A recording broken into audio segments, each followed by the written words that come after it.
Rumbidzai Dube is a human rights defender and lawyer with more than 6 years' experience in legal research and advocacy work.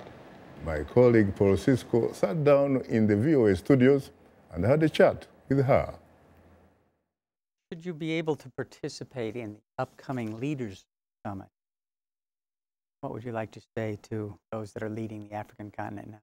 There are a lot of things I would want to say to them. And for me, it is unfortunate that my own leader will not be participating in this particular summit. And it is one of the queries that I actually wanted to raise with President Obama of how do we, as young African leaders, engage around the outcomes and the recommendations that are coming out of this summit, which are really critical for our work. And how do we address them to our leaders who are not part of the negotiation process of coming up with those outcomes. So that's a difficulty and challenge that I'm going to have to face when I go back home. But some of the things that we want our leaders to address: first, increase citizens' participation in any decision-making processes, because it is from the grassroots that the leaders can understand what it is that people actually want from them. After all, we are in a social contract. We put them there so they could serve us and give us what we assigned them to deliver: social services, education, health.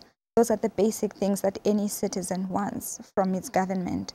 So we expect them to listen to our views and to put those into policies that best address our needs as citizens. I also want them to work much harder on empowering women on our continent. We still have many forms of gender discrimination in many parts of the continent. There's still female genital mutilation. There's a lot of violence against women on our continent, and it is being perpetuated by harmful cultural practices. So we need our leaders to engage our traditional cultural systems more, to bring them into the mainstream and for them to respect women and to protect the girl child even more. Thirdly, I would love for our governments to address youth needs. In my country, 60% of the population are young people, very energetic, very intelligent, very patriotic, and wanting the best for their continent and for their country. But they're not given equal opportunities because we live in these very parochial systems that look down upon youth as a lack of authority and of power.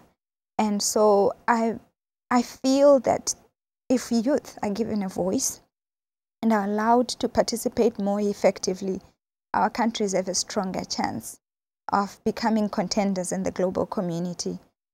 Yes. So I think for me, those are three main critical issues that I would want to bring to our leaders at the African Summit.